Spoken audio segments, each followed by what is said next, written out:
Okay, guys, we're going to make a start reasonably soon, maybe the next minute or so. So just last chance to do the poll. I'm just looking through it really. There's no kind of massive areas which are overrepresented. I was expecting a whole bunch of people from Leeds tonight because we saw loads of emails come through. I don't know if that's northeast or whether that's East Midlands. Actually, apologise for the ignorance on geography there. In terms of like what sectors people are coming from, a lot of people from health and social care and the voluntary sector, which is kind of what we kind of expected. Excuse, I've got a cough tonight, by the way. And in terms of that kind of key question, in the last 12 months, have you seen a very vulnerable person being told they're not in priority needs? We're looking at, majority of people have said yes to that. I'm guessing there are going to be some people who wouldn't have known that, wouldn't have kind of actually seen it anyway. But that's kind of, again, what we were expecting. And then finally, just in terms of training, it looks like there's quite a lot of people out there that would be interested in our training if they knew about it. So we'll talk a bit more about that in a bit later on. So I'll just close that down now. As I say, we're going to have more people sort of trickling in, so I'll just kind of fill some time for a minute or so before we get going properly. There's some big thanks I've got to say for tonight. First of all, huge thanks to Doughty Street's Housing and Welfare team and Expert Link for just running this with us. Both amazing organisations, both been really kind of inspirational and kind of constant source of hope in a rather dark and gloomy sector at the moment. So if you don't kind of follow them already, do check out their socials and check out the training and stuff they do, because it is tip top. In terms of a few other bits and pieces, so my colleague Shannon is in the ether today. She's going to be managing the Q&A. You'll notice that the chat is switched off for delegates. That's because there's going to be like a few hundred people here tonight, and it's going to be carnage if we don't kind of regulate that. But what you can do is you can use the Q&A function. So down the bottom there, you've got a little speech bubble thing. If you put your questions in there as they come up, Shannon's going to be tirelessly working through them and just kind of looking at themes and stuff, which we're going to come back to at the end of the night. So around about sort of 10 to 9 or something, we're going to get through as many of those questions as we can. And the questions that we don't have time to answer, we are going to do something with. So it might be that we record kind of subsequent videos, kind of looking at those kind of topics, because I'm sure there's going to be way more good questions than there is time to actually deal with it. A few other bits at the end of the night, around about 9 o'clock, we're aiming to finish, but there will be sort of 10 or so minutes afterwards if you want to just kind of feedback. We're going to turn the chat on at that point and just kind of hear from you guys as to like, what's impacted you the most or whatever. And a few other bits and pieces I just need to cover. I'm just checking out the old cheat sheet here. So you can put your hand up if you want, but it won't do anything. So we're not going to have time to kind of get people asking questions physically. Yeah, someone's just turned the hand on there. Cool. And the final thing I want to say at this point is that the content of this evening might make it out like we don't like housing officers, and I just want to really emphasise that isn't the case. There's loads of housing officers I've got loads of respect for, but the bottom line is across the country there are issues of systemic gatekeeping, and there's issues where particularly vulnerable people are more likely of being left without housing unlawfully. And we just need to be honest about that fact. Lots of the people we talk to who have been homeless will talk about their experience of housing option services being very, very difficult times for them. And obviously housing officers have got a huge amount of pressure on them, but given the choice, I'd rather be a housing officer than homeless myself. So, I think we just need to kind of bear in mind just that experience for many people is very, very traumatic in itself, almost. I use that word. So I just want to check. Yeah, I think we've got everything we need to talk about. Yeah, we're all good. So we're going to get into introductions. I've been looking at doing this webinar for well over a year, since we did the last one in December 2020. And I couldn't be more excited about this group of people, like the level of expertise and the kind of the knowledge and the kind of different areas that people are coming from. It should be a really good combination tonight. So I think the only thing we can do wrong is kind of massively overrun and kind of veer off on various interesting tangents. So if we just kind of go around the room, Sarah, you are just introducing yourself and we'll go from there. Yes. So I'm Sarah Steinhardt. I'm a barrister at Doughty Street Chambers. I'm a housing law specialist. And in particular, I specialise in representing people with disabilities. I represent a lot of people with severe mental health disorders and conditions. I represent a lot of people with learning disabilities. And as you can imagine, people who have suffered some sort of trauma is a large part of my work. And so I'm really interested to hear what some of the the other speakers who work in the same area but from a different angle have to say about these issues. Cool, thanks, Sarah. Hi, everybody, and welcome. I'm David Ford. I'm the Chief Exec of Expert Link, and we're a peer-led national charity that aims to amplify the voices of those with lived experience of multiple disadvantage. So homelessness, substance and alcohol misuse, people caught up in the criminal justice system, mental illness, and victims of abuse and domestic violence. And I guess we do that amplifying by doing a lot of influencing at local and national government levels. But we also do it through co-production, encouraging, inspiring it, and doing a lot of support and training around in local areas to get people to do co-production to allow those voices to come out. Thank you. Hello, everyone. Hope you can hear me. My name is Paul, and I used to be homeless. I've got diagnosis of complex trauma. I'm a psychiatrist and I'm on medication. And I also worked in homelessness for 25 years. Started as a frontline housing worker in hostels, 200-bed hostel I started at, ended up as policy manager at Homeless Link, one of the leading campaigning organisations in England. And now I am at Sheffield Hallam University. I've got a master's in research in political science, where I studied how homelessness law comes in, so why Parliament passes legislation. And now I'm a casual researcher at Sheffield Hallam University, and I'm doing a doctorate talking to people who were rough sleeping at the beginning of Everybody In, and then who were accommodated in the hotels. And I just need to add that I am speaking in a personal capacity today, so I don't get into any trouble. Thank you. Hello, everyone. My name is Kostas. I'm a consultant psychiatrist. I've been working in the NHS for the last 20 years. I'm a consultant since 2010, and I have worked in assertive outreach, in substance misuse services, and in early intervention psychosis services, primarily in Bedford and East of England areas.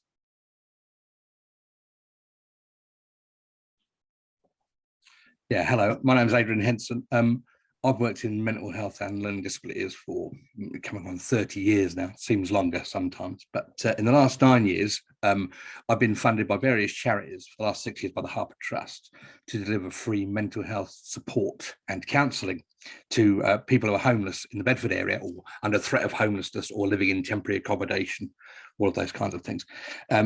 And that has now expanded to Cambridgeshire, Buckinghamshire, Northamptonshire and Leicestershire. We cover all those areas now. And in my experience, having worked with probably 800 people in the last 9 years, about 85% of those show extensive trauma, which is why it's such a big issue, I think, in homelessness, at least 85%. Okay. Cool, thanks, Adrian. And just to say again, guys, how cool it is to have you guys together talking about this. As I say, if we kind of stay on track, I think we're going to come up with a lot of good stuff. Just a little bit more about me. So my name is Mike Hyden. I'm a caseworker at JustUs in Bedford, which is a little charity, and I deliver most of the training. Myself and John Allen, we set JustUs up back in 2013, really as a result of the frustrations we had about the sector. I'd worked in council housing teams before, and I'd kind of seen firsthand just the stuff that went on, kind of the attitudes of staff and the kind of, the really kind of stigmatized attitudes that kind of led to people being unlawfully left homeless. So I ended up whistleblowing at one of those councils. We then kind of set JustUs up essentially just to do two things. One was to complain when someone was gate-kept and left homeless unlawfully, so we got a number of compensation payouts for people and a lot of upheld complaints, and also just challenging perverse non-priority decisions, perverse intentional homelessness decisions. And again, I mean, I should have done this research on the stats really. Hundreds of people have been housed directly as a result of our intervention, but what's interesting is that a lot more people have been housed indirectly, because by raising these issues with the local authority over several years, and kind of meaning, just kind of showing that we weren't going anywhere. When we started, there were 61 households in temporary accommodation in Bedford, and now there's something like 410, 420. So it's like a sevenfold increase. And the reason I'm saying this is that because, we didn't lift a finger in some sense to actually to procure that accommodation, but the challenges we made to the council made a difference there. It kind of raised this issue and it put them in a position where they had to make a choice. And since about 2017, there was a kind of key change in personnel. they have really kind of done a lot. You know, they've made a massive effort to kind of meet their statutory duties. So I'm saying this because I just want to make the point it can be done. You know, so if you're in an area where you're really kind of feeling hopeless that, you know, the council's always gatekeeping everything, if you dig in, stick to it, get a good textbook and get Google, you can do an awful lot of good. You can go a very long way without needing a solicitor. And the final thing I say about myself is that I have no relevant qualifications. So you might be thinking, what the hell's this guy doing in this room with like some really cool people? In one sense, I just want to make the point that actually you don't need to be a, you know, really kind of capable lawyer or a consultant psychiatrist or anything to use this information every day. This stuff is available to anyone. You know, it's, you know, in the information age, you can kind of get hold of a lot of stuff and you can very quickly get some good outcomes for people and get them housed. So, as I say, that's kind of, hopefully that's just kind of useful to give a bit of hope and a bit of background. So I think we've done everything we needed to do to this stage. Sarah, you've got some slides to go through. I haven't said it yet. Sarah has this amazing ability to cram huge amounts of information into short periods of time. It's unlikely it's all going to stick because it's something's quite complicated. This session is being recorded and we will put this up on YouTube. So if you're kind of not managing to follow at the time, do check it out afterwards and kind of go over it, because there's a lot of information I'm sure about to be thrown at you in the next 20 minutes. So over to you, Sarah. Thank you very much, Mike. Okay, I'm going to attempt to share my screen.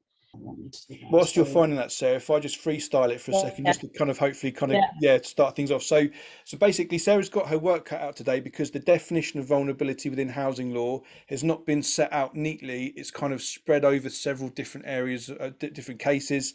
And it's kind of, in one sense, it's kind of the way it's developed means that it's not easy to kind of just put into a nutshell. And that is hopefully what we are aiming to do tonight, is to try and make it as simple as possible.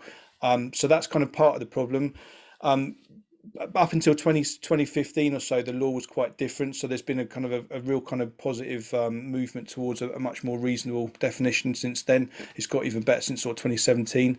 And so that will kind of just hopefully explain how it is this definition is set out, because it's not in the law itself. It's set out as a result of case law. How am I doing, Sarah? Shall I keep going? I'm doing great. Mike, I've sent those slides through to you and I'll just get started. So when you receive them, just put them up on a slideshow and we'll rejoin the slides when we're ready. Okay, so what I'm going to do is to just set out the sort of basic framework of what it is that we're looking at when we're looking at priority need, and in particular what we're looking at in terms of vulnerability. And once I've done that, hopefully that will mean that when the other speakers put their piece in, you've got somewhere to sort of slot that information into, and you can see how it all ties together. And most of you are not lawyers, so I'm not going to be discussing any of the sort of finer appeal points or the, you know, the dark arts of legal advocacy. That's not really what you're interested in. I don't think it's really what will be helpful for you.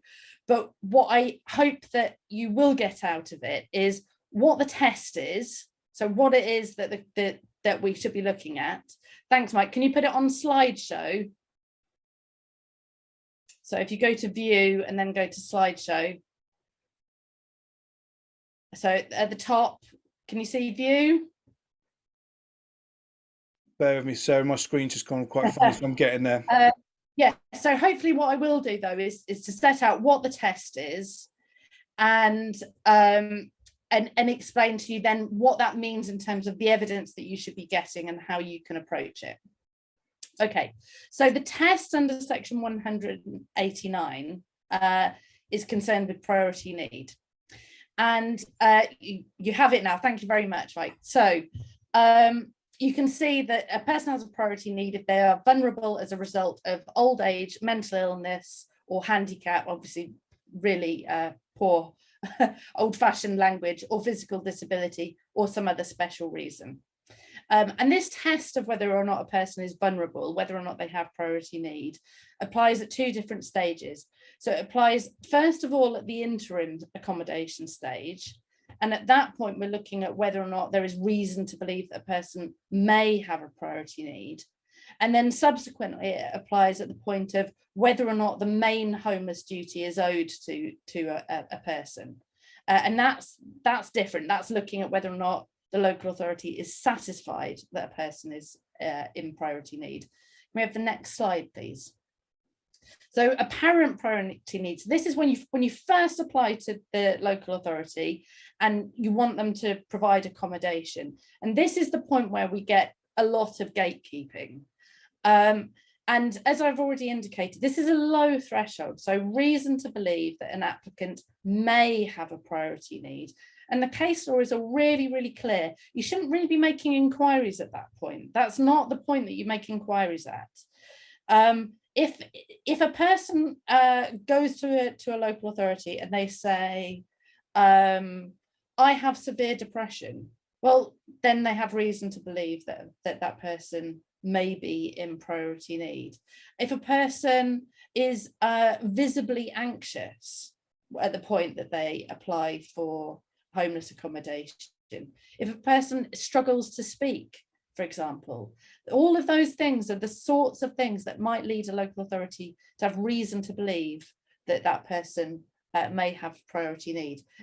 As I say, we're not making inquiries at that point. That's just purely on the things that are said and the things that a local authority officer has before them. We have the next slide. So the key case on priority need and key case on vulnerability is Hotak and Southwark. And this really turned the law on its head. It's for a long time we had talked about coping with homelessness, and that was the test in the case of Pereira, which you will have seen in all the old decisions if you've been in this area for that long. But Hotak changed everything. And one of the things that it was really critical, that the Supreme Court was really critical of, was the way that the law had become sort of too technical. It started to focus on the words in case law as if that was the statute, as if that was the law that Parliament had set out.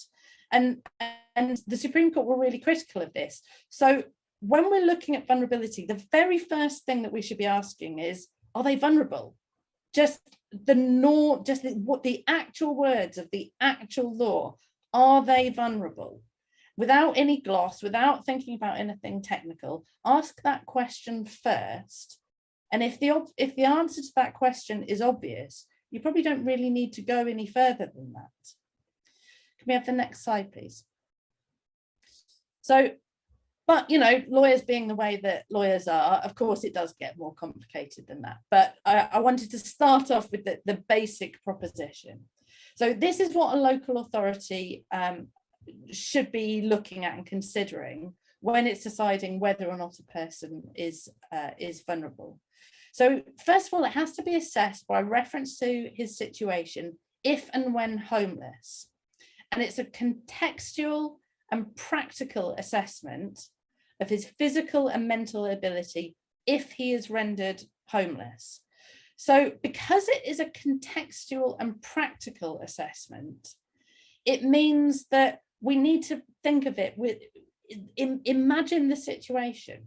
If you're trying to persuade a local authority that a person is vulnerable, try to project forward, how will this person cope when they are homeless? What facilities will be available for them?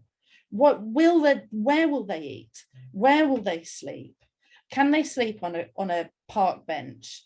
You know, all of those sorts of questions are the sorts of questions that you should be asking, and really work through it with a fine-tooth comb. Try to be imaginative about how it would actually be and try to be as detailed as possible.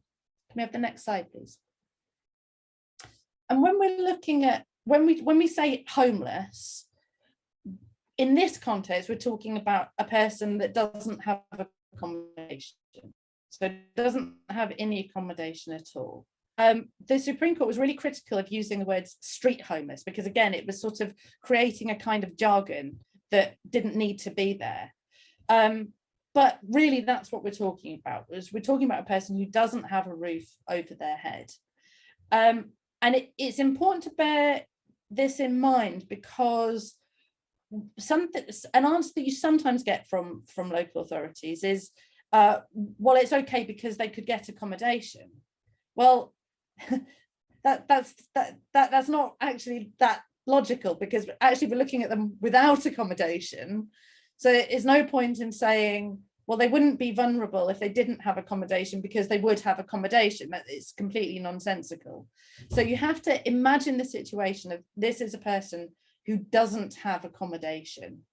And going back to the what we saw on the previous slide, so it's a contextual and practical assessment.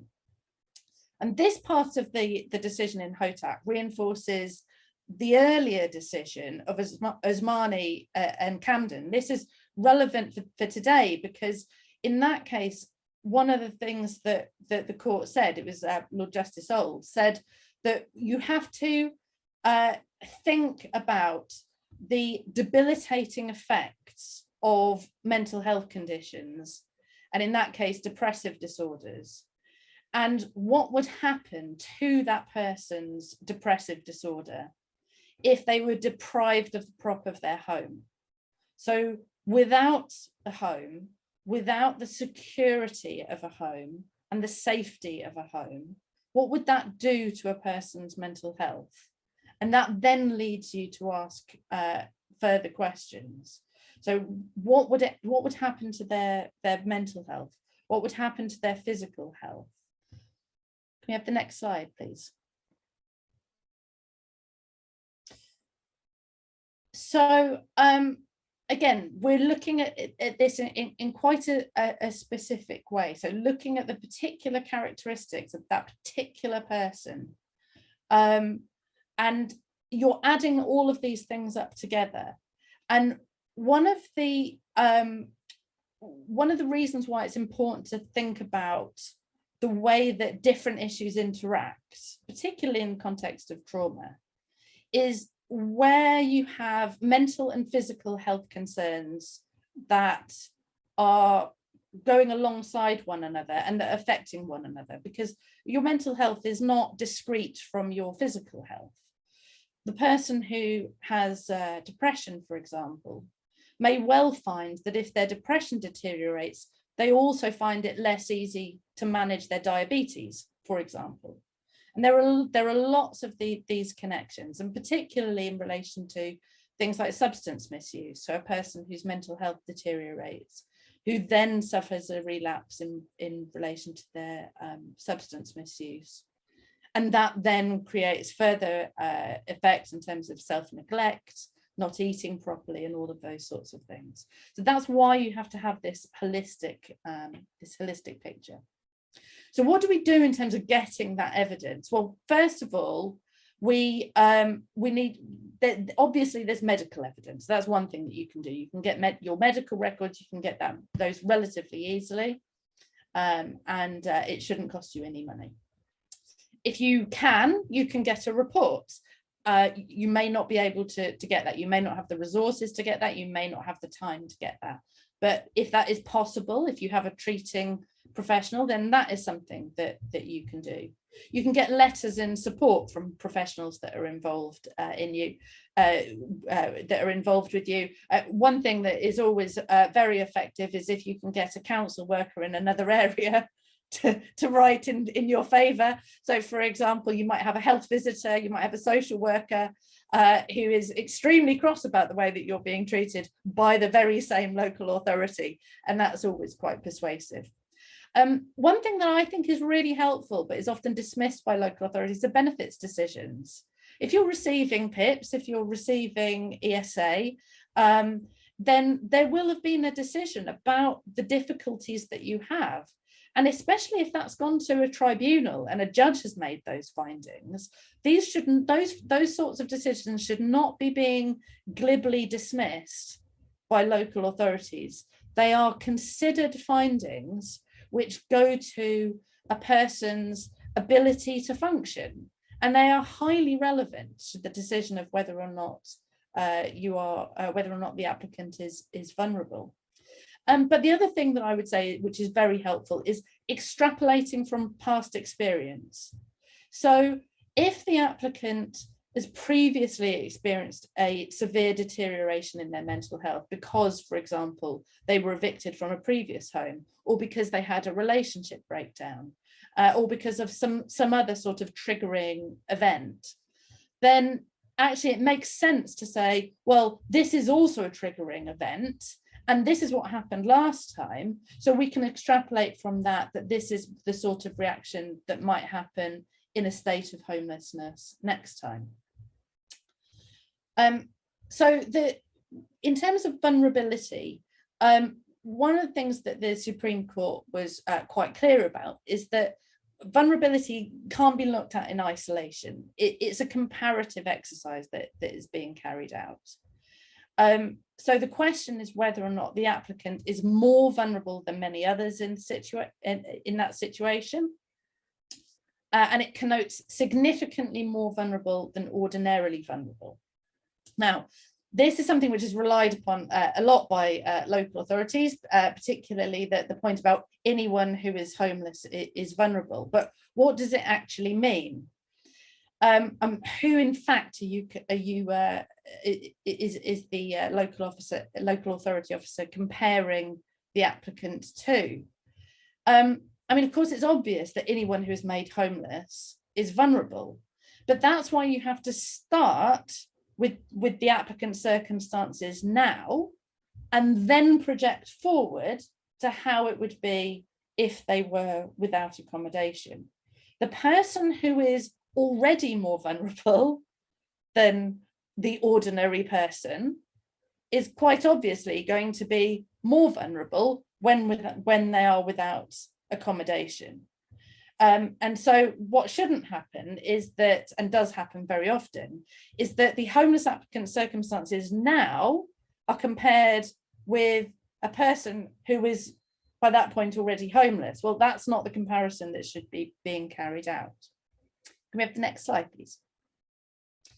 And I referred earlier to the ordinary person if made homeless. Well, this is really, really important. And it perhaps seems like a really obvious point to talk about the ordinary person, but it makes sense when you understand the case that was before the Supreme Court. So this reference to the ordinary person, it concerned the case of Mr. Johnson. So Mr. Johnson was one of the cases that was linked to Mr. Hotak's case when it got to the Supreme Court. And Mr. Johnson had mental health problems, suicidal ideation, and substance abuse issues. And the local authority had decided that these problems were very common amongst the homeless population, and he was not therefore unusual. And because he was not unusual, he was not vulnerable. Now you can imagine how this leads to a race to the bottom, a sort of vicious cycle. Vulnerable people get rejected for homelessness support and accommodation. So the street homeless population becomes more and more vulnerable and has more and more problems. And new applicants then find it harder and harder to show that by comparison, they are more vulnerable than that homeless population, which is getting worse and worse in terms of its ability to cope. So it was really important in that context that the Supreme Court confirmed that the comparison is not with the ordinary homeless person, but with the ordinary person made homeless. So who is the ordinary person? Well, if you look at all the old case law, there's all this talk. You probably heard the phrase, the man on the Clapham omnibus, the man who mows his lawn in his shirt sleeves and who washes his car on a Sunday morning. So there are all these old cases that talk about all of that stuff. And of course, it's terribly sexist because the ordinary person is never a woman. But anyway, the point is that the ordinary person is everyone and no one. They don't have any of these specific attributes that you are then presenting to the local authority. Now, it's important to bear that in mind because there's a bit of psychology that goes on here, which is that local authority housing officers are dealing with a very specific section of the population. And they're dealing with a lot of applicants for homelessness support who do have substance abuse issues, who are care leavers, who are abuse survivors or refugees. And it may well be that for them, in the context of the homelessness officer, these problems really are ordinary. This really is the ordinary person. But of course, those are not the attributes of the ordinary person. In fact, they're very, very far from being the attributes of the ordinary person. Those that apply as homeless are self-selecting, and obviously they are more likely to need that support. So that comparison is really important to bear in mind. Can we have the next slide, please? Now, naturally, we all got very confused after HOTAC, even though the Supreme Court tried to make it very, very simple. But the Court of Appeal had to look at it again. So we had the case of Panellists and Wolf and Forest. And that perhaps slightly finessed this test. So when the Supreme Court had said significantly more vulnerable than ordinarily vulnerable, what did that actually mean?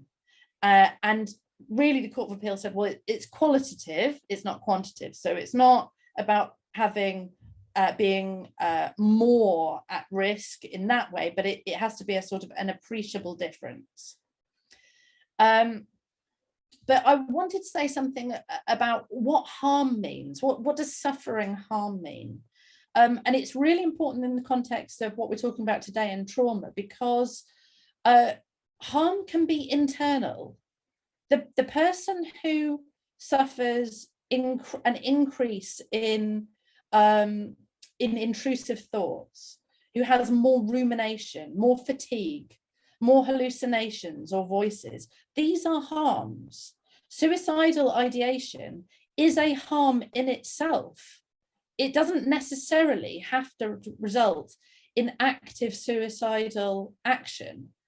It can also be the thought itself can be a sort of harm which would be suffered by the applicant, but not by somebody else.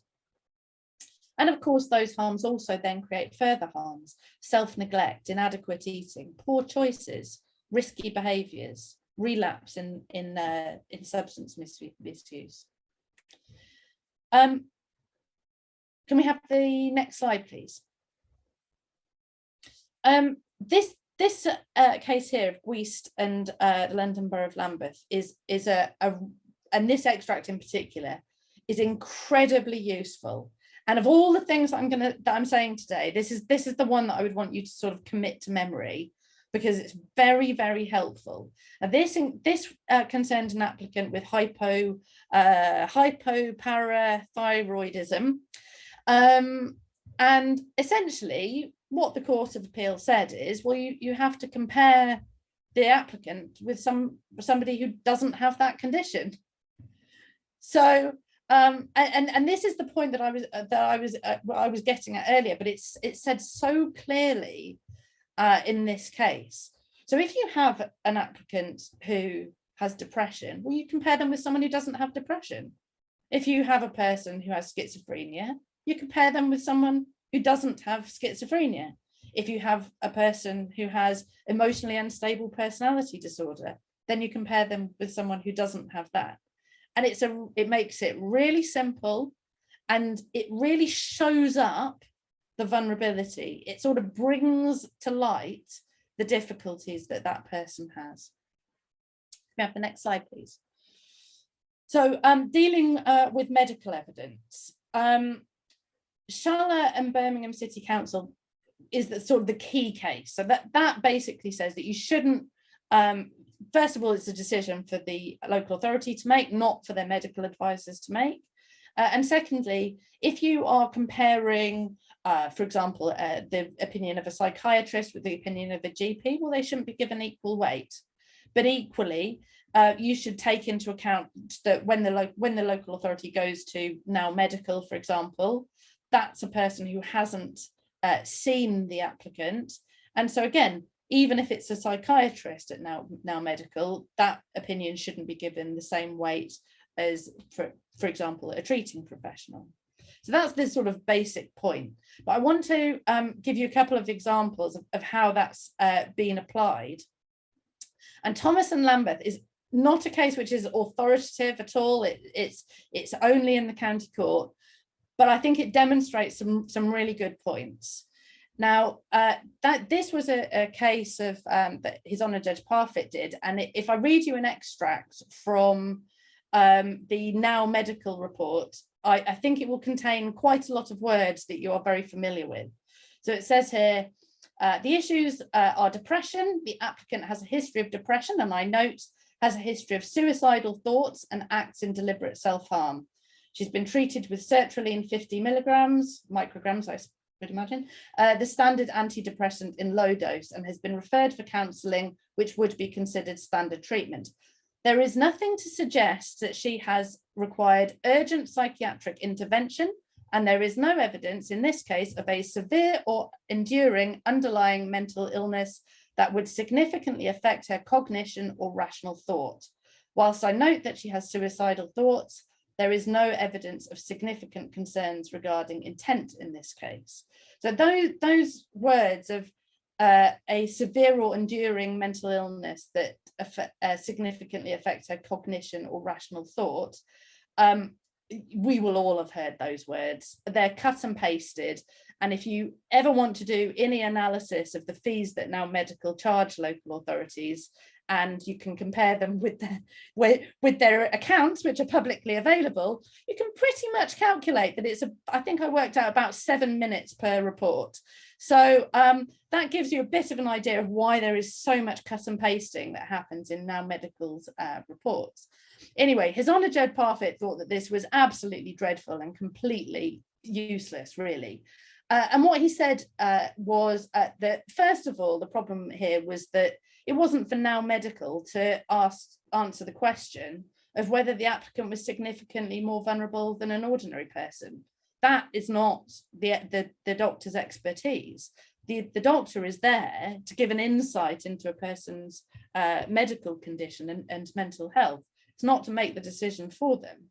And they shouldn't be giving their opinion on things which are outside of their expertise. You will see this all the time, however.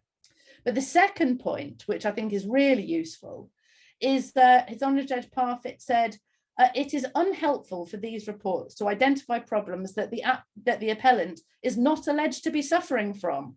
Here, a condition requiring urgent psychiatric intervention and/or a condition which would significantly impair her capacity, and then reach a conclusion based on the absence of those factors. I mean, it's absolutely right. And I mean, he goes on a bit more length about exactly what the problem is. The point is, there is no point in saying, well, and again, you see this all the time. Oh, this person can dress themselves. This person, I mean, it's a bit like saying this person doesn't have a missing leg. I mean, well, if that's not what you're alleging, where does that take you? How does that help us to understand what a person's mental health is like? If a person is saying, I have depression, well, that's what needs to be considered, the effect of the depression. No point in saying that they don't have schizophrenia or they don't have hallucinations or any of those things. That doesn't take anyone anywhere. Greece we've already looked at, but that's also a very useful one in terms of the weight that should be attached to different medical opinions. Just one final thing on this case of Perrott and Hackney. Again, not an authoritative case, but a good example of applying the case of Greece, again in the context of a Now Medical report. So in this case, Mr. Perrott's vulnerability arose from gastrointestinal problems.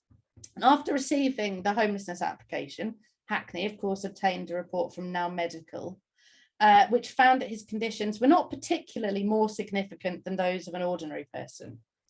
When Mr. Perrott applied as homeless to Hackney again in December 2019, it was again decided that he was not vulnerable based upon the previous report from June 2019.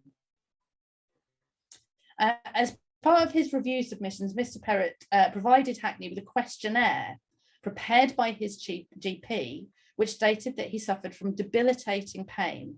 This is a good example of something that you can do, is to provide a questionnaire to a GP.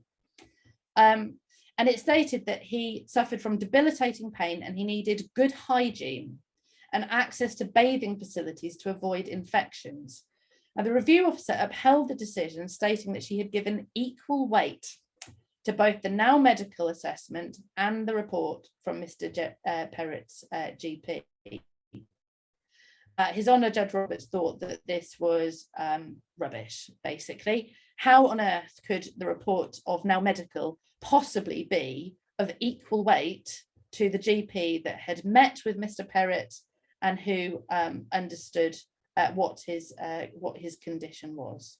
And so this was a complete error of law. It was completely irrational, and of course the decision had to be quashed. Unusually, not only was the decision quashed, but the judge found that the only possible rational decision was that Mr. Perrett was vulnerable and was in priority need. So hopefully that gives you an idea of the sort of things that you're looking at, the sort of evidence that you might get hold of, and how a local authority should be treating it once it has that sort of evidence. So I'll hand over to someone else. Thanks very much, Sarah. I mean, as I said before you started talking, they didn't make it easy to understand all this stuff. And I guess in one sense, that's what we're going to try and tackle now. So Paul is going to just talk a little bit about kind of some additional background and kind of give some context.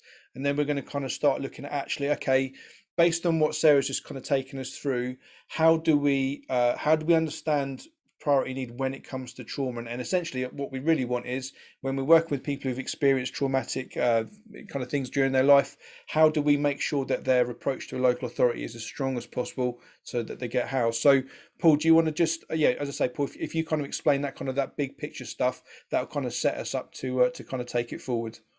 Well, I feel a bit, Mike, that it's like a follow that, to be honest with you. So I wanted to just give a political perspective and then what I might call a sociological one. I'll explain what I mean in a second. So as I said, I used to do campaigning, lobbying and influencing of government. And I also did a master's in research looking at homelessness legislation and why it got passed, what was going on in Parliament at the time, going right back to 1977 when the first legislation was passed. And then I've also got a PhD, which is about institutions, which I call sociology, but basically I'm talking about how people who are homeless interact with institutions and organisations. That's what I mean. That's all I mean by sociology. I want to be a bit bold and brave here. So this is why I'm speaking for myself, because I'm going to say what 25 years of work in the field and subsequent research has taught me. And have a little look at what lies beneath some of the stuff that's on the surface level. And that's why I'm talking from a personal point of view. So I think the first thing I have to say is that there's a collective dishonesty that underlies all of this. And I've been complicit in it as much as everybody else. And what I mean by that is it starts with government and then it filters down to what I might call the wider homelessness world. So for example, if we look at the policy agenda, government put pressure on local authorities to get households out of bed and breakfast and not to move and out of temporary accommodation and not to move them out of area. So they say all of that. But then simultaneously, we know that policy decisions are making that almost impossible around things like LHA rate and so on. They also say government makes statements about making sure that the most vulnerable in society are helped and wanting to end rough sleeping and so on. Yet simultaneously, you've had things like loosening the connection between housing need and allocations. And there's an article in the Guardian today about the impact upon house building and the lack of it, and 40 years of right to buy, and how that's led people into poor quality private rented accommodation as the only option to them. And so looking back in 1977, people might be interested to know that the legislation was a compromise then, and legislation's always really been a compromise. Two of the things that stand out for me about the 1977 legislation was firstly that the code of guidance was seen as really important. It was seen as the thing that was going to oil the wheels of the slightly complex new legislation that was going to make sure that it worked in practice the way that Parliament intended. And the second thing was that priority need was never meant to be this permanent fixture. It was a compromise to do with the parliamentary makeup at the time to get the legislation through. So it was a compromise. And yet what happens is the reality of local authorities are they're caught in this bind, this political bind, where they can't meet their duty, whether you do that with a capital D or whether you mean their moral duty. And so what they do, because they can't help everyone, is they find ways of not doing it. And if not helping people, I think give you examples from my very practical examples from my years working in the field.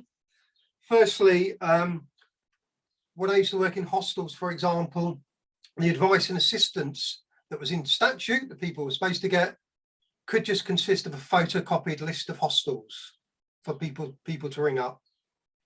And similarly, when Pereira was struck down, like we were talking about earlier, or when it was said that this was never what Parliament intended, I was around then and wrote the briefing for Homeless Link at the time I was working for.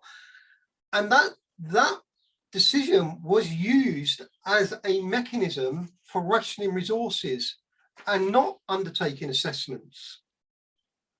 So you've got this kind of real politique going on, the bind that councils are in. But at the same time, there's this pretense going on to government and in official documents that they're trying to implement the law. Whereas in cases like HOTAC, it became clear that that case law had been used as setting a benchmark that nobody could ever get over. Which then brings me to the sociological side. So people who I interviewed for my research who've been rough sleeping, they are experiencing institutions that are operating in the way that I've just described.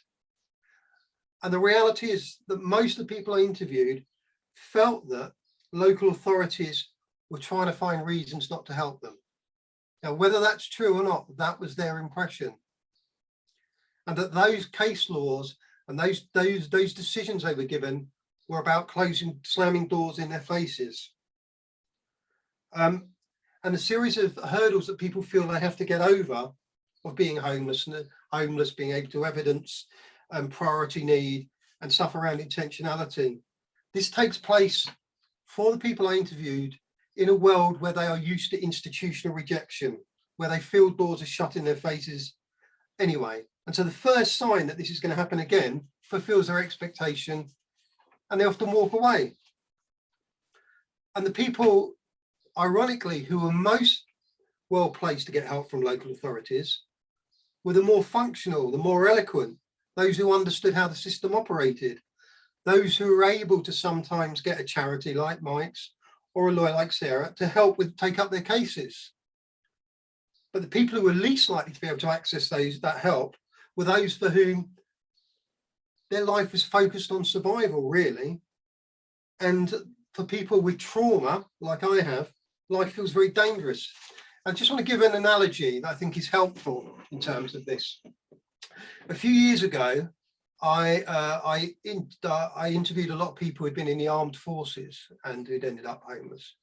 And what people talked to me about was in the armed forces, you are taught, because you have to be, to accept decisions that are made by other people without question. You're giving orders, basically. I think the analogy is a good one because I think that people who are traumatized are used to people saying no and having control over their lives and them not being able to do anything about it.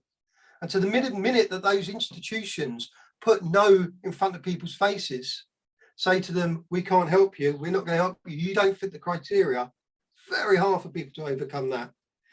So I think what you have, in conclusion, is a rationing of resources, but a rationing of resources that does not reflect need, but more about people's ability to activate the system. Thanks. That's awesome, Paul. Thank you. I mean, so for me, this kind of sets up the discussion now. So in one hand, Sarah's saying what the law is, and in one sense, Paul's saying what the reality is for people. Now, I would kind of add into this, as I kind of said earlier, despite like resources shrinking for councils, there are always political choices that can be made. As I say, in Bedford, they managed to find money for it. So I think that's kind of where, in that sense, that's where we start to come in, and that's where actually why making strong applications and evidencing people are in priority need because of a range of issues is going to potentially, or you know, if you do it long enough, it will make a difference and kind of isn't all doom and gloom. Now we're going to kind of start with kind of opening up the discussion a little bit. Before we do so, I'm just going to pop in the chat.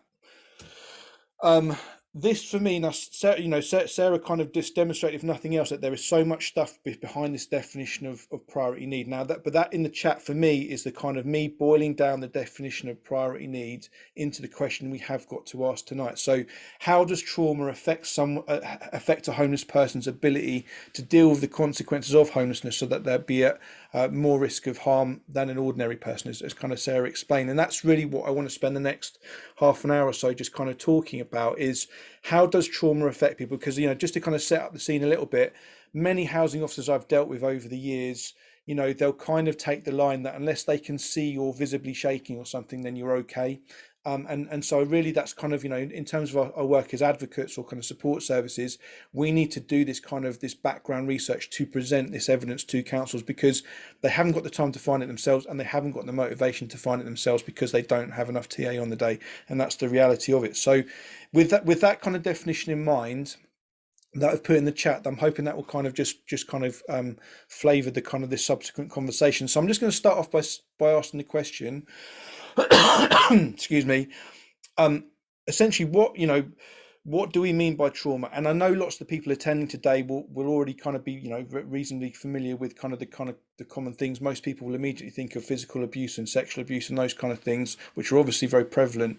But I guess the question is, what else is kind of acting on people, and what else kind of leaves people less able to deal with the system, less able to deal with homelessness than your ordinary healthy and robust person would be. So Adrian, I'm going to pick on you because we spoke last week, and I know you've got a lot of stuff to say in it, and then we'll just kind of hopefully just kind of free flow it. Yeah, sure. So you've seen hundreds of people. Yeah. What's your kind of big picture take on it? Well, I mean, like I say, trauma is by far the most common factor in all the people that I see. Now, when people think of trauma, they think of specific things. They think of, like you said, abuse, or they think of accidents, or they think of this, or they think of that. And while there's no sort of definition of what a traumatic event is, it's about the emotional response to the event, and people respond differently. Some people respond, with a more kind of, with a more intense emotional thing. And that's, we could all have the same experience in this room, all 200 of us, and our emotional responses could all be different. So it's about that response. But in terms of how it affects people and what I see, it's what you said a minute ago, Mike, about people, and I think Sarah said something about the absence of symptoms, the absence of things. So people who've been through trauma aren't always 24 hours a day shaking and appearing to be traumatized. Okay, that doesn't mean they're not traumatized though. It's just a trigger. When they're triggered, either internally, externally, I don't know, by something that happens or thoughts, then the kind of things that you might expect to see, suicidal thoughts, psychosis, dissociation, substance misuse, all that kicks in. But the problem is, when people see them not in that state, they assume, I hate to use the word okay, but that's what they assume, they're okay. So also, when someone's like that, when they're not experiencing being triggered, in my opinion, right, when they're like that, they may try to engage in housing services, but while they're not triggered, they might just assume they're okay because they have an absence, they're not experiencing voices, etc. When they are triggered, experiencing all these things, they're far less likely then to try and engage with housing services, because they might just, avoid situations or isolate. So then again, it doesn't come into play when they're dealing with the housing situation. But in terms of mental health, it is by far the biggest factor, in its present, past, and continuing. I saw in the last 2 years, I saw 258 people. 220 of those had traumatic experiences they reported to me. Many of them had multiple, prior to becoming homeless, during homeless, and even beyond homelessness, multiple traumas. And what happens is, sorry if I'm waffling on a bit too much, what happens is they try and reach out to services. Services will often say, but I think Paul was right when he was saying about, I can't remember the phrase you used, institutional rejection. I like that phrase. It's a very good phrase. So what happens is they go to services, and because of where they're from, they're homeless, whatever, they're often labelled as depressed, anxiety, and also as addicts. These things aren't seen as a whole, they're just seen as separate. You know, and there's a bit of a bias there in terms of that. And then what happens then, the treatments offered don't address the underlying trauma.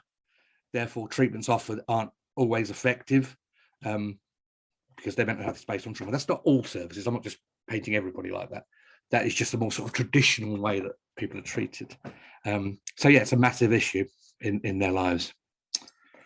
Cool. And I think so. Just something you kind of said there. I think that within the homelessness sector, there's this magic thinking that as soon as someone says they have a mental health issue, the worker thinks, right, well, you need to go to mental health services, and unless you do, you're not compliant. You know, you're being difficult and everything. And actually, for many people, they recover without the need of the NHS effectively. So, I think that's kind of part of it. Now, in a perfect world, we wouldn't need the Adrians and the Kostases of the world to kind of demonstrate that someone has experienced trauma and that is having a lasting impression, because, you know, there's nothing within the law that says it has to be a consultant psychiatrist that says that Joe Bloggs is traumatized.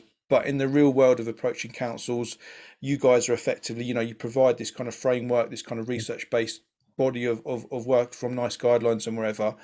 And so, Kostas, I just wanted to ask you, you know, I've got a few questions. I won't have time to ask them all, but in what sense, you know, Adrian's already touched on it, but in terms of those official psychiatric diagnoses, how does trauma cause them, or you know, does trauma cause them, and how does it then kind of make things worse?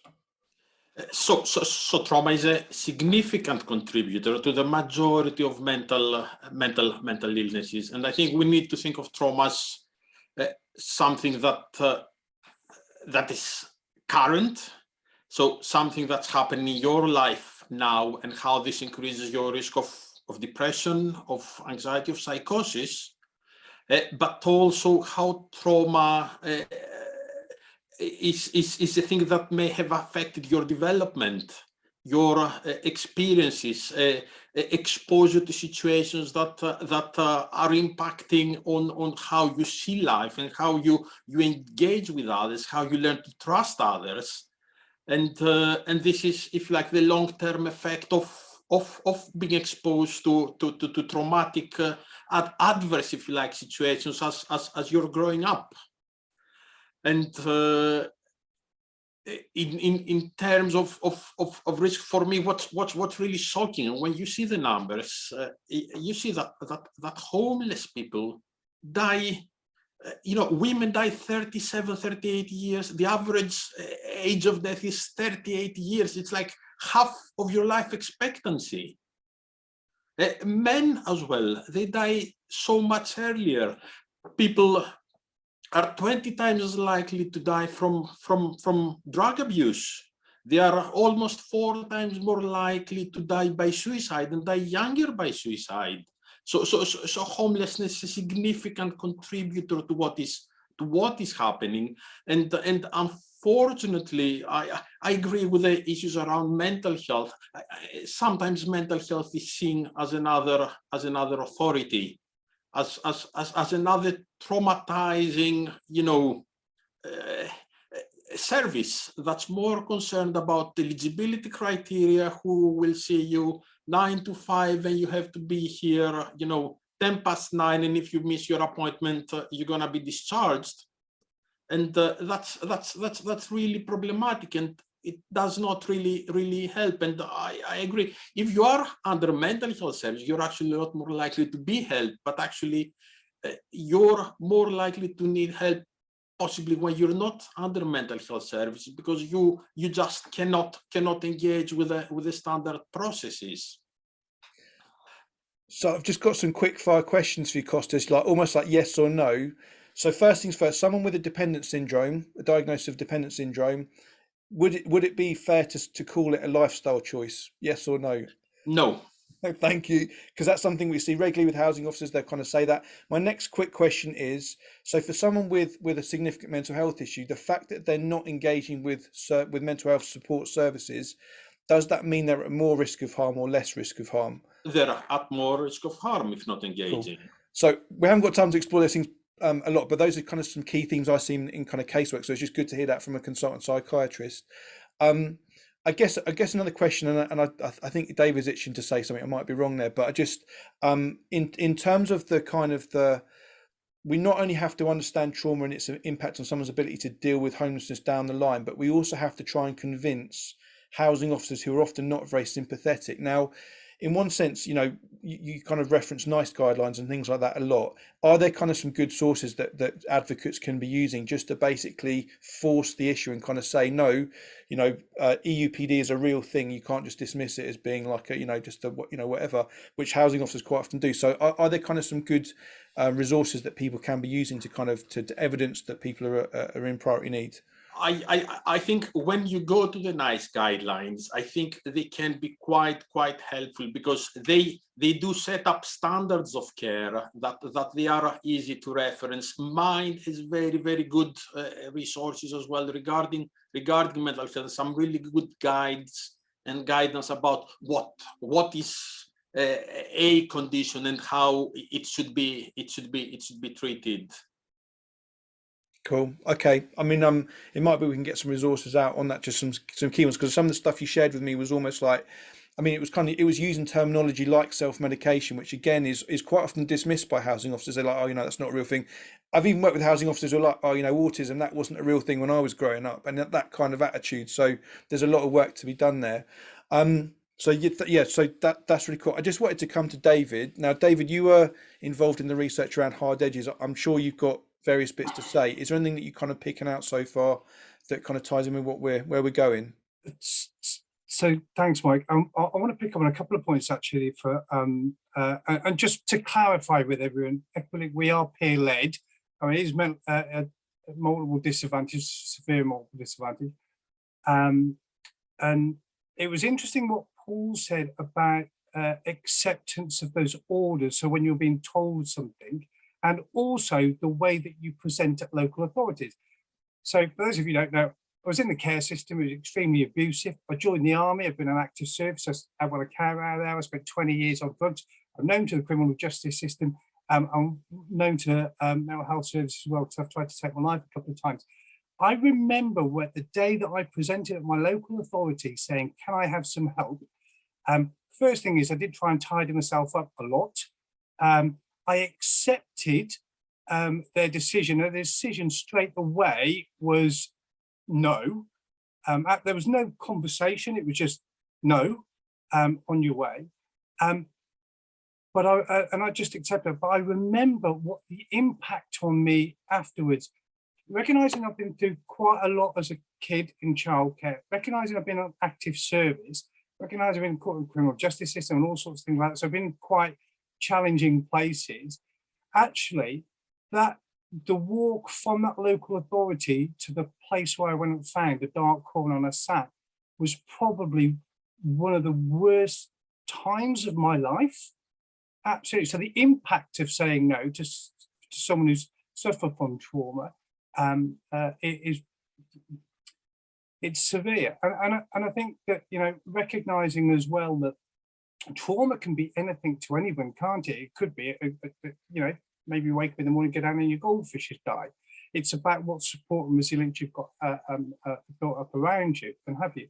When we went out and did hard edges in 2015, and we went around the country trying to measure multiple disadvantage and look at the impact on local authorities and what have you. I guess the idea was to look at the numbers and not just in individuals, but the numbers in cost for local authorities and national. But the most interesting thing that came out of it, as we went around to the country and spoke to an awful lot of people in groups and singularly, it was that question at the end was, where do you think this started? And without hesitation, people were going, childhood. And it wasn't just care systems. It wasn't, it might have been dysfunctional families. It might have been dyslexia back in the day where it wasn't recognised, and you got a beating at school for being thick and not paying attention. Then you got home and you got another one from your father for not doing school and what have you. So all of these sort of things. But 85% was such a staggering amount of people, a percentage of the people we spoke to, without, it was just automatically childhood. And we're not recognizing. I think that was a challenge, and that was something we're not recognizing. And it's interesting, actually, when we're talking about how people present, and And actually, I still suffer from mental illness. And when I work with people in the past, it's you're comparing things often to them on a good day. On a good day, yeah, they can put their trousers on, they cook themselves a meal. Yeah, but how often are the good days? And what happens on a bad day? But we don't talk about that, or the system doesn't seem to want us to talk about that. It's very keen on what you're best at, but actually, on a bad day, and it's the bad days that are the ones that are important. I don't. I've gone way off your question, I think, Mike. But that's quite all right. I mean, I think just something you said there, and also Paul said earlier, just about, because in one sense, you know, the law is incredibly complicated. But in my experience, people who've been homeless and they've been told they're not in priority need, whilst they might not know exactly what section they aren't, but they know it. They kind of they walk away knowing they've been screwed over. And in one sense, unless there's a good service out there, you know, and there aren't a lot of them around now, they're going to be left homeless, and that kind of, for me, that's an additional trauma. Now, there's a really good book by Jonathan Shea called Achilles in Vietnam, which is a really weird title, but it's about Vietnam vets and kind of after the war. And he makes the point that Vietnam vets seem to have a much harder deal in recovering, because in one sense, what they were asked to do in the war meant they were kind of betrayed by authority figures. And he kind of goes on to kind of extrapolate that and to, you know, talk about where you've got abusive care systems and so on. It's not just the abuse itself, but it's the betrayal and the dishonesty of the authority figures that seems to make it more difficult to kind of come out of. So Paul, I've seen your hand, but David, go for it. So ironically, the way the place that I got help was from the community that were out there that knew the system but didn't want to engage with the system because they didn't trust it. But they were the ones who taught me and showed me what I needed to do in order to get the help that I needed, but they didn't trust them to engage themselves. And I'm just going to throw it out there. For me, if you're a paid homelessness professional, you need to know more than clients. You know, your job is to know this system. So we need to be the ones who are kind of putting this stuff and making it easy for people as easy as it can be. Paul, yeah, go for it. I think what I wanted to talk about was, in terms of this institutions concept, I also wanted to talk about institutions as buildings and objects, in the sense of, I don't think people fully appreciate how traumatic it is to walk into a bureaucratic place with lots of people in suits and full of paperwork and computers, and be questioned about your life, and be asked lots of in-depth stuff, and about how much that feels like a repetition to people.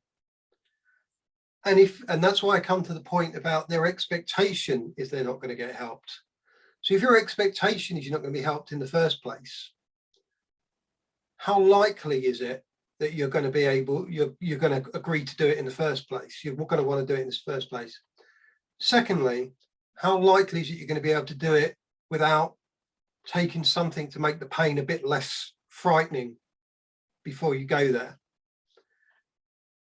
And thirdly, if you do, and then you get refused, like David was talking about, then it kind of just conforms to what you've always believed. So your trauma is reinforced. So the very thing that made you frightened of going in the first place has now been reinforced. And the very pain that you were trying to avoid and asking for help, the very pain you were trying to avoid, and whilst you're asking for help, is magnified. And so the cycle plays out again. And that's why people end up believing that the services aren't about helping them. I just think things like having security guards there and having having sort of unwelcoming, well, you're a single person, so we don't kind of help you, all that kind of informal gatekeeping stuff that goes on is really, really brutal on people. That's what I wanted to say. So, I mean, I've got something to bounce off that, Paul. So, Adrian, I saw your hand a second ago. So just a little gem that if you're working in a local authority area where they've got an open plan customer service centre and they expect you to answer questions about the abuse you've suffered in this open plan customer service centre, you can just straight up complain. It's services have to be data protection compliant by default in design. That can never be secure. You can therefore, as an advocate, immediately get that changed. So in Bedford, they now use private interview rooms, which aren't the most welcoming of places, but at least you can actually talk about the most personal things that you're going to have to talk about in a place where you're not getting overheard by someone who's there to get their parking ticket sorted out, whatever. So there are things that can be done. Doesn't solve everything, but there is, advocates do have that kind of power. So sorry, I'm always going to talk about that sort of stuff if that comes up. But Adrian, go for it. Sorry, I couldn't unmute. Just linking what Paul and David said, particularly about the childhood. In my experience, looking at the sort of trauma that people present, childhood is the biggest one, and about 40% of my clients talk about parental violence and neglect, and your parents' family being where you first see authority and first seek help, and that's where you learn, what help is, and then you go to into these places where, as Paul said, where they present as authority and make decisions about you. You're already programmed to expect rejection from the authority figures and the people that help you. So you just reinforce. You're less likely to kind of fight back against it, less likely to argue your case, and as people have said, more likely to accept it. So that lesson being learned so early in life can follow people through all their experiences. We see it all the time, which is just want to say that. Cool. And just to labour the point, like professional services get paid millions of pounds every year, and we're supposed to be designed to deal with people who have these kind of experiences. So if we're not able to do that, if we're just cherry picking clients who are going to get our best outcomes because they're already stable or whatever, then what why are we here? Anyway, that's me. Kostas, go for it. So I was going to comment on something that's frequently referenced around drugs and alcohol use. And there is this part of the Mental Health Act that is saying that being dependent on substances does not constitute, a disturbance or disability of mind, and is not a mental illness under the Mental Health Act. And it's frequently quoted, and I have to say it's not accurate, because that's what it says about dependence. But within the Mental Health Act, there is explicit reference to other illnesses, mental illnesses, for example, depression or anxiety, that are disorders of the mind and do deserve treatment, if you like, even if you believe that they are directly caused by drugs or alcohol. It does not make any difference. And also in the same, if you like, paragraphs, it describes how you can treat people as long as you target, if you like, the other mental illness, and also conditions like intoxication or withdrawal are mental illnesses under the Mental Health Act. Therefore, this idea that, that's not mental illness, nothing to do with us, is actually totally wrong. There is this concept of dual diagnosis a bit out of favor, co-occurring mental illnesses and substance abuse. It's universal. It is there all the time. People who drink alcohol, 80% will be depressed, and they do require treatment, and they do have to be offered treatment. And again, the expectation is that mental health services should be helping out, should be running the show, should be helping people, and should be supporting them, and should be, if you like, approach drug and alcohol services and make sure that the appropriate treatment is provided. And one of the biggest relapse, if you like, indicators to substance use is exposure to stressors. So if you're homeless, you're not going to stop using substances, because that's sometimes the only thing that makes sense to you within the context of what is going on. So addressing all these things is the only way to make a difference in people's lives. Cool. And I'm hearing from that, Kostas, as well, like mental health services are also potentially kind of turning people away because of the substance use and making it more difficult. Yeah. Absolutely. Yeah. And again, this is something that can and should be challenged by everyone involved in someone's care. So all you have to do is just reference that, the national CPA policy that's currently in place that explicitly states when someone has a dual diagnosis, their care should be provided under the care program approach unless a specific assessment suggests otherwise. And I don't think anyone's gonna make an assessment and decide that this is not the case. So the expectation and mental health services should be challenged whenever they say, go and stop drinking and then come back for us to treat your depression. That can be challenged straight away. I know it's not happening, but it can be challenged. Yeah, that's cool. There's stuff I'm going to check out in the recording because there's a lot of information in there. That's very helpful. Sarah? Yes, I just wanted to pick up on this point about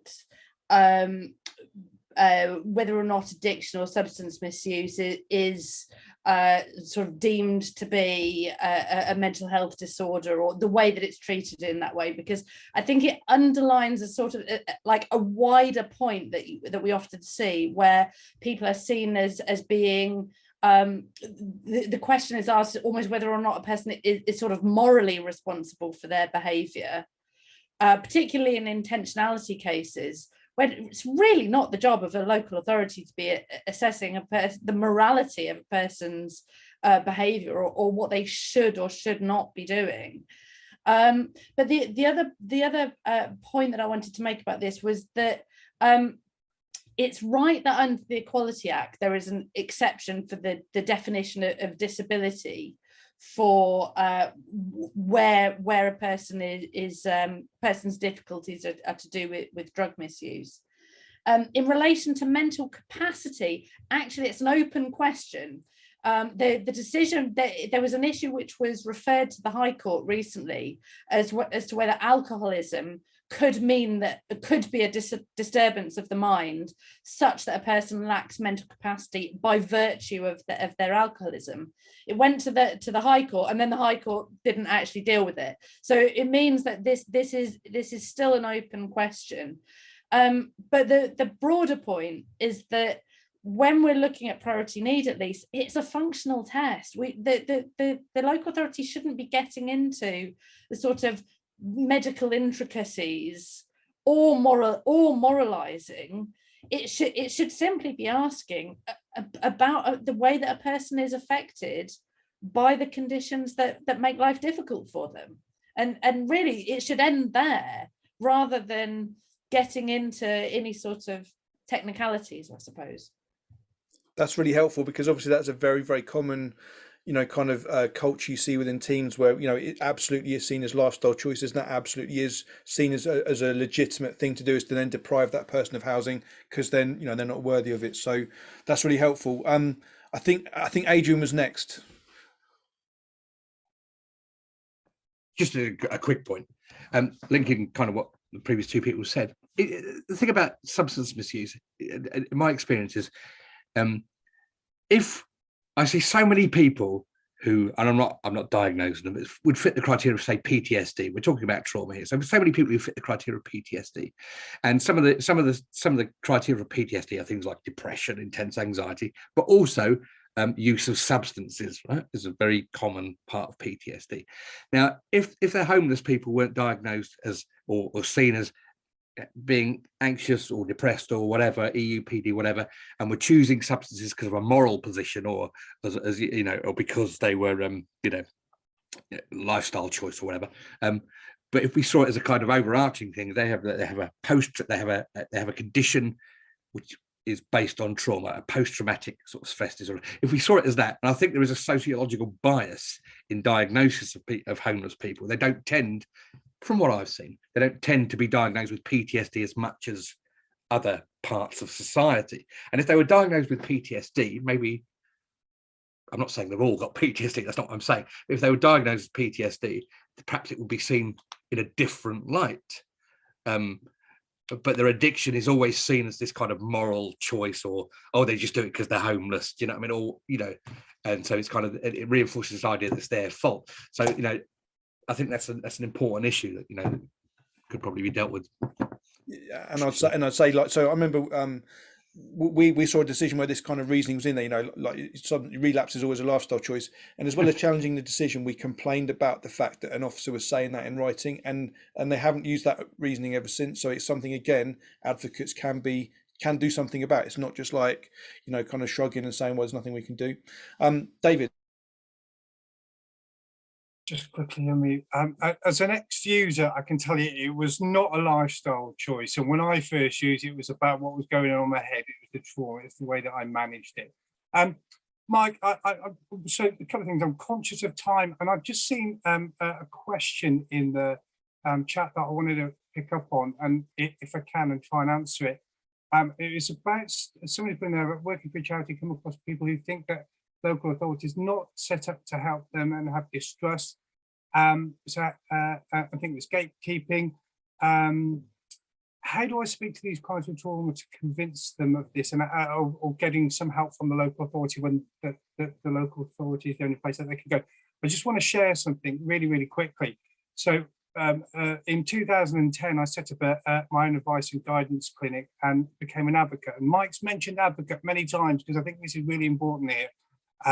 I set up an advice and guidance clinic, and I ran it out of, I nearly said Pret a Manger there, and I'm sure I'm not supposed to say it, but I ran it out of one of those in the middle of a high street, and I ran it for 4 years, and it was funded for 2 by my local authority. And the reason being is, and this would be the thing for people, if you're trying to convince people to go up, what I used to do is I used to work with people to co-produce their pathways. I would go to the local authority, we would be a team, I would stand with them. When we won, we celebrated together.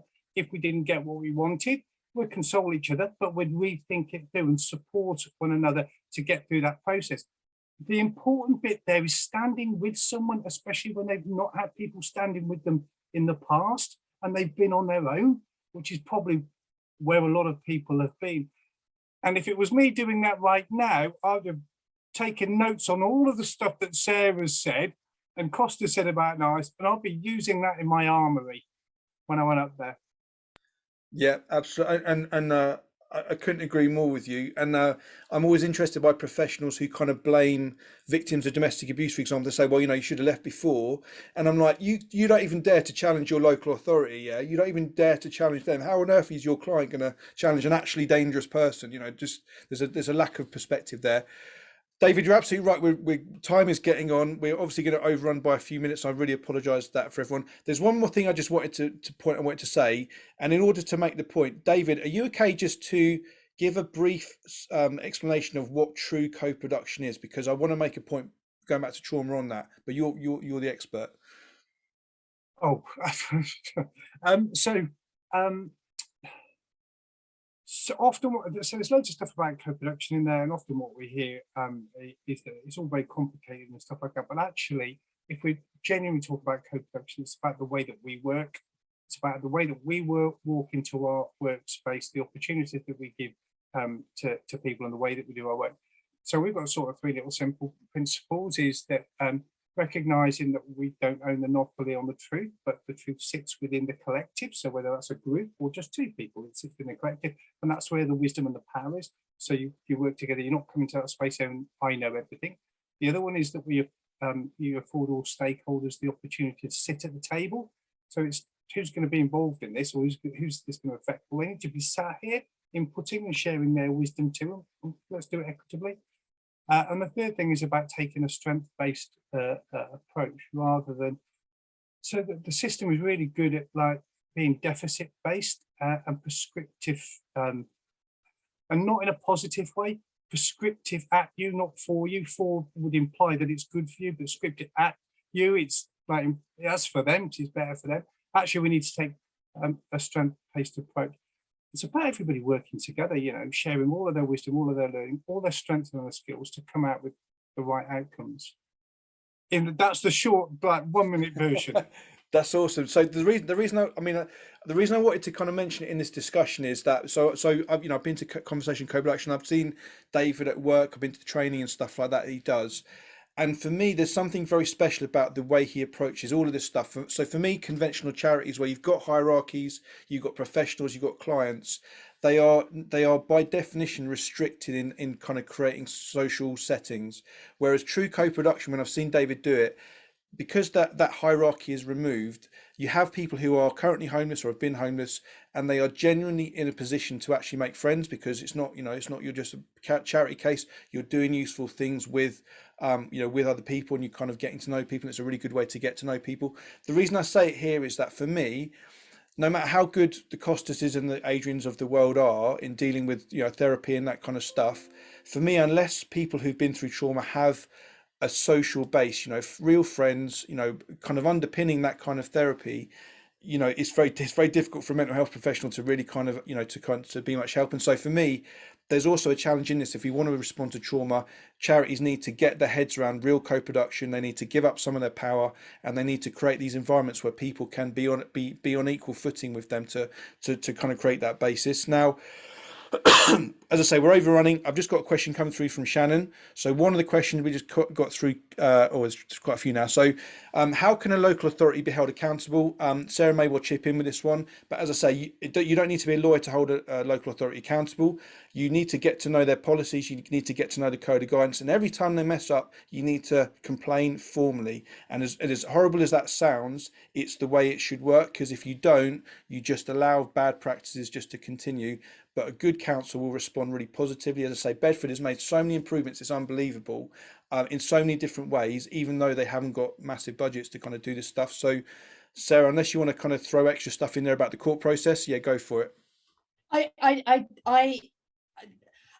I'm aware that I'm the one sort of advocating for a legal solution, and I'm very conscious that a lot of people find the thought of particularly judicial review really intimidating. What I want to really communicate to you is that it's not as scary as it sounds, and very often it is your only option. There are a lot of local authorities, unfortunately, who deliberately and consciously don't do what they are supposed to do because they know that only a very small percentage of people will challenge their decisions. When it comes to gatekeeping, I'm afraid the only option is to go to the High Court. One of the good things that has come out of COVID is that it is a lot easier now to get a solicitor somewhere else in the country to take your case. At Doughty Street, we have a rota for doing out of hours applications to the High Court. We get on the phone within a couple of hours. We are on the phone to a High Court judge. I've done it in my slippers at 10 o'clock at night, and you get an order emailed to you by the High Court judge, and you serve it on the local authority. They have an out of hours social worker, and I promise you there will be some poor local authority out of hours worker who will be traipsing out in the street with a key to give to your client to give them accommodation that night. It's not as hard as it sounds, and gatekeeping cases legally are incredibly straightforward. They're not difficult, and we can do them, and we can do them quickly. So don't be frightened of that process. I know it's hard to get a lawyer, but it's a lot easier than it used to be, and really we can make it happen. Cool, thanks, Sarah. I need to do another video with you to how to break that down, because it's the number of legal aid solicitors around is obviously not enough to kind of cover the need. Right, we're going to do this last question, guys, then we're going to do a roundup, and as I say, we're going to do a bit more kind of feedback. So there's just a question coming in. So under the Equality Act, the government has a definition of what is classed as a disability. Do you think it would be helpful to do the same with trauma? Now, I'm going to kind of start this off, but again, people can chip in. So what we've kind of talked about tonight is that trauma will present in in ways which would kind of be recognised as a diagnosis, but there's nothing within the definition of a disability that needs it to be a diagnosis. It just talks about an impairment. So if we're talking about something which has had an impact on someone's ability to interact with people, to ask for help, to express their feelings and what's going on, these are all things that could well kind of come under that. But Sarah, do you want to add anything? I know this is your specialism, so do you want to kind of add anything to that? Well, I don't think that there would need to be any sort of definition of trauma. The test is already supposed to be a functional test. And so what we don't want to do is to make it even more complicated than it already is. I mean, personally, I'd be quite tempted to just get rid of priority need altogether. It makes things really complicated. We're all, everyone's entitled to a roof over their head. These arguments about just how vulnerable a person is so that we can deprive them of having even a roof over their head, I think is pretty shameful in a civilized society. You've just answered the next question as well. So it talks about like, how do we amend the priority need thing? Well, just get rid of it altogether. Okay, guys, so we've already overrun. We could be here all night, I'm sure. I just wanted to kind of go around one more time with the panelists and just pick out anything that kind of stood out for you, or maybe kind of give a bit of a summary of what you think is going to be helpful for people to go forward with. Does anyone want to start with that? I've just dropped it on you guys, but does anyone want to kind of start with a bit of a kind of a big picture view on what we've talked about tonight? Go on, Sarah. I'm really encouraged by this. I'm really encouraged by the number of people that are interested in hearing about this issue. It's a really interesting focus for a discussion, and it's been really great to hear other people's perspectives on this issue. Clearly, trauma is something that affects a person's ability to I hate to say the word cope, because that's exactly the word that we're not supposed to be using, but it has a functional effect in terms of how a person would be if they were without accommodation, and it challenges our the sort of the neat boxes that I think that we all would quite like to put people into when we're thinking about whether or not a person has priority needs. And actually, it's important that we all break free of those neat boxes. Cool, thanks, Sarah. It's really cool. Who wants to go next? If not, I'll go on, Kostas. Nice one. What I was gonna say is that the same way we're talking about challenging local authorities, it might be a good idea to challenge mental health services as well, about how they are involved in people's care and how they meet their needs, and that is something that's worth keeping in mind if we want to see things get better or different. Yeah, cool. I mean, again, it's a whole other world of legislation, but again, there's kind of nice, easy ways to get improvements. Adrian? Yeah, I think what I'm hearing is, I think what we're talking about is we're talking about a load of judgments that are made on people, starting in their childhood, judgments about what they're worth or what their rights are, all the way up to like judgments made by the local authority about whether they've got a need or not. And all these judgments around these people seem to be quite negative. And as Sarah said, it's about we put people in boxes, we make these judgments, and if we stopped making them, then we might be able to help people a little bit more, because it's negative. People have this experience of negativity from the start of their life right up to the present day, and that's the cycle we kind of need to break, I think, as individuals, as society, and authorities. Cool. And Kostas is right about challenging the mental health services. Absolutely, yeah, definitely. Cool. And I guess it's just to spell this out as well. If you're in the midst of it, if you're homeless, you're not in a position to effectively challenge these kind of institutions. It has to be professionals who've got a headspace to do it. It has to be an advocate. Yeah, cool. Thanks, Adrian. That leaves us with David and Paul. So, David. So, a couple of things, and I think we've picked up on a couple of before we mentioned relationships, and I want to attach the word trust to that. So, This, for me, if people are out there working with people with multiple disadvantage, mental illness, substance abuse, all of that sort of stuff, and we recognise that somewhere sat back there is in trauma, one of the big things is trust. It comes up all the time with all the work that we do, and everything in life is relational. I had a relationship with drugs which wasn't healthy, but and lots of people have unhealthy relationships. Build up relationships with people, because that's when you get to learn about them and all the things that you need to learn to know about them in order to support and help them. So those relationships are really important, I feel. And the other thing that I feel is really important, I'm going to throw it into the room, although we haven't touched on it.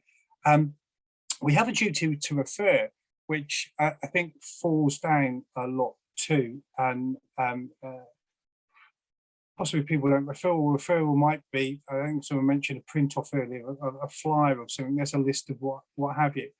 But actually, we're challenging that, and well, certainly I've been, and a little bit have been challenging that, and asking for a duty to collaborate. So feel that if we're forced to work together, a lot of the things that we talk about, a lot of things that we find challenging, will start to come out, and we can find a resolution around it. So long term, that will be my hope, that people have to collaborate and work together.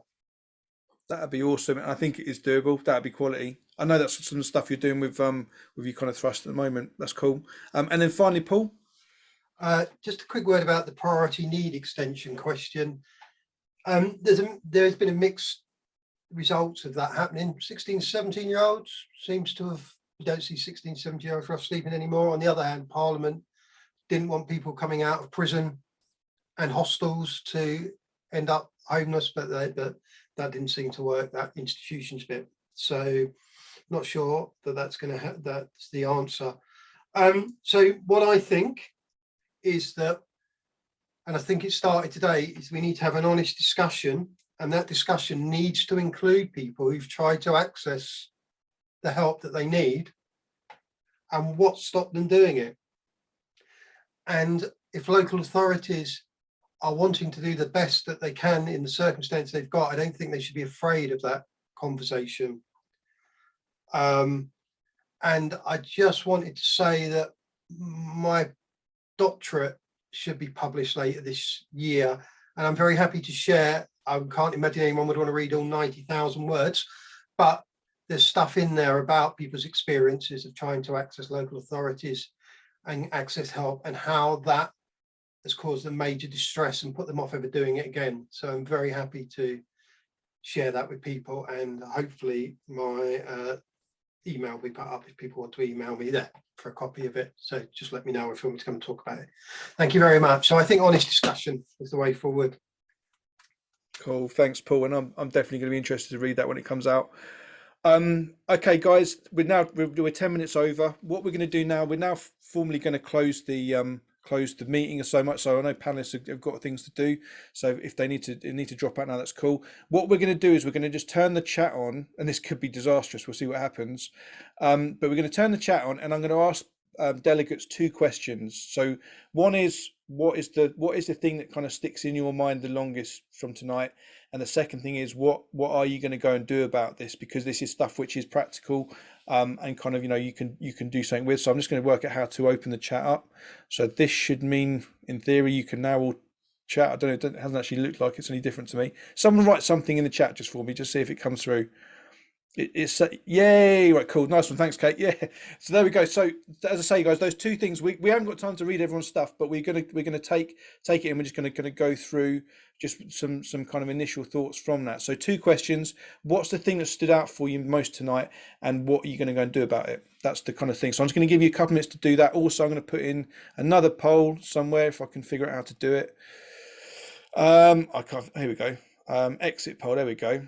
Launch. So as well as that, there's just a couple of bits there, and also Shannon is going to stick a longer survey kind of monkey type thing into the chat. If you have got the time just to do that, it'd be helpful just to get a bit more feedback from tonight. So I'm just going to have a little look through, just to scan through the messages. So Louise is saying, makes me more determined to challenge. That's awesome, because that's what's needed really. So we've got this. So there was some interesting stuff. I didn't actually follow it, Sarah, but you said there's already a duty to collaborate somewhere in the law. Do you want to quickly just say where that is again? It's now something off the chat. Yes, that was intended for David, but that is there's a case called Ian Islington, which is it's not on this particular issue as such. It's about a child who was placed out of borough, and because he was then placed out of borough, no school place was arranged for him, and he couldn't get into any of the school places. And really, the education department and the housing department just totally failed to talk to each other properly. And in that case, it was the duty to collaborate fell under Section 11 of the Children Act, but there's no reason why you couldn't read that across into other duties that a local authority owes. That's very interesting. Okay, we'll check that out. Yeah, nice one. Sarah, that would be so helpful for me right now. There we go. Quality. Okay. I'm just looking down the chat a little bit more. So just so again, things that stick in people's minds. So questioning decisions made within housing. I cannot emphasize enough. Firstly, I would say that the majority of people accessing homes and services will be in priority need. And the second thing is a little game me and my colleague John plays is count to 10 and see where you can see the first mistake in the Section 184 non-priority decision. It's usually that easy. They missed out ridiculous, slightly important information. So you should always challenge that kind of stuff if you think your client is going to be vulnerable. Just kind of scanning a bit further down, the statement that services can cause further trauma, really important kind of stuff to reflect on.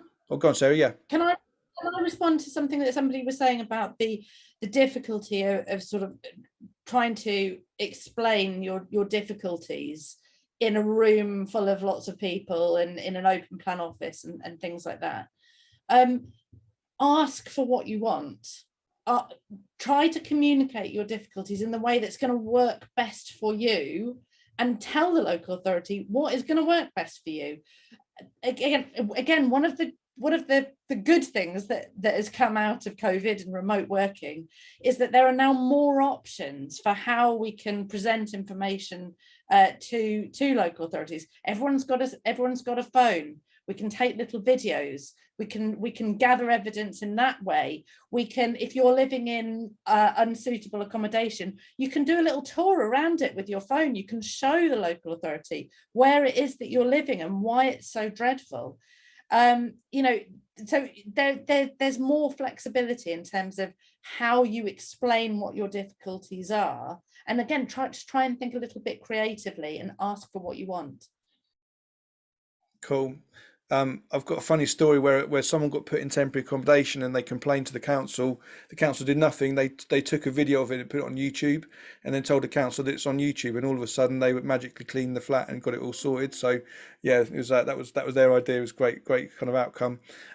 Just kind of scanning through a little bit further, guys. Obviously, I can't read them all out, but I just saw something in there about co-production. Now again, for me, co-production and how to incorporate it in our charity. As I say, there's quite a lot of diluted forms of co-production around. You need your expert link approved type of co-production if you really want to make it work, rather than just being a tick box thing for funders. Again, guys, can we just say that if people look at, there are a load of free online stuff over at Expert Link. We do have a monthly conversation where people can come along and chat about co-production and stuff like that. So I think Shannon's going to put the link in there, but it's probably going to get lost in the chat, guys. So keep an eye out for Shannon Johnston's comments, because she's probably going to find that link. So Kostas, as a mental health social worker, your views are so refreshing, more motivated to challenge and drive social work values in mental health teams where drowned by an exclusionary model and approach. That's all good stuff to hear, guys.